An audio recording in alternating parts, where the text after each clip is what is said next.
Deion Sanders roller coaster first year at Colorado, a timeline. Colorado has lost 5 straight games. The Deion Sanders experience at Colorado has been one that has seen incredible highs and serious lows in Coach Prime's first season in Boulder. The Pro Football Hall of Famer was hired as head football coach in December 2022 to resurrect a down program coming off a 1-11 season. Sanders' hire immediately made headlines as debates began about whether he was the right man for the job. It never felt like there was any in-between for Sanders. Fans of the sport either loved the hire or hated it, feeling that Colorado would either succeed in his first season or tank.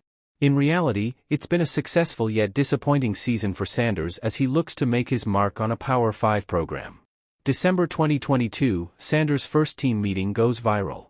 Coach Prime wasted no time making his presence felt in Boulder, causing a stir with his first meeting with returning players.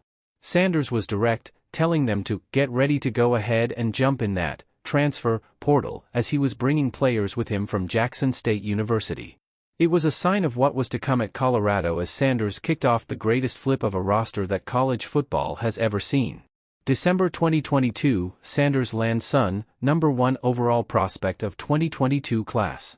As expected, Shedeur Sanders, Deion's son, announced his decision to transfer from Jackson State to Colorado shortly after his father took the job.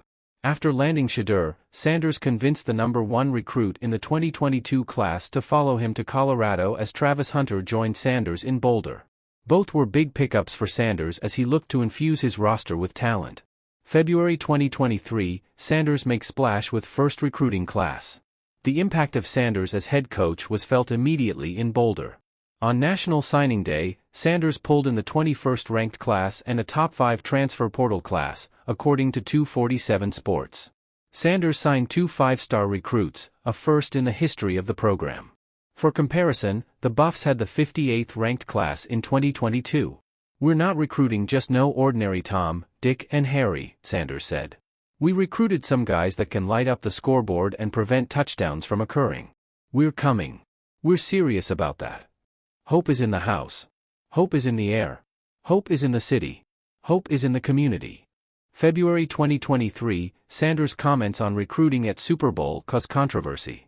While appearing as a guest on The Rich Eisen Show, Sanders discussed what he looks for in recruits. "Well, we have different attributes. Smart, tough, fast, disciplined with character. Now, quarterbacks are different," Sanders told Eisen. "We want mother, father, dual parent. We want that kid to be 3.5 GPA and up because he has to be smart. Not bad decisions off the field at all because he has to be a leader of men." On the defensive side of the football, Sanders shared a different set of attributes he looks for. Defensive lineman is totally opposite. Single mama, trying to get it, he's on free lunch, Sanders continued. "I'm talking about just trying to make it. He's trying to rescue mama. Like, mama barely made the flight. And I want him to just go get it." It's a whole different attribute that you look for in different positions. And we have that stuff just chronicled. We know what we want, and we go get it. Not everyone appreciated Sanders' candor, with ESPN analyst Marcus Spears tweeting his displeasure. "This ain't funny," Spears said in a tweet. February 2023, Colorado smashes spring game attendance record.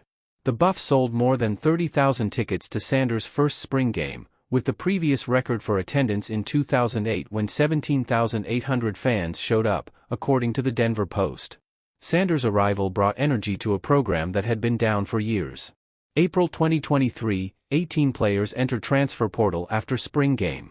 Following Colorado's spring game, Sanders' roster overhaul became apparent as 18 players entered the transfer portal, bringing the total number to enter the portal since Sanders took the job to 41, according to The Athletic.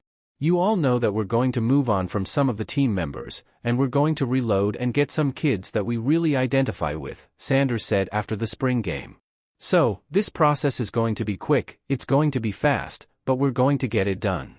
Shortly after, Colorado Athletic Director Rick George threw his support behind Sanders as he went about reconstructing his roster. "I have confidence in him and his staff, and they know what they're doing," George told ESPN following the Pac-12 spring meetings. "He's been very honest and forthright. He's been very open about it publicly and privately. He's trying to build a winner at Colorado, and this is his way to do it."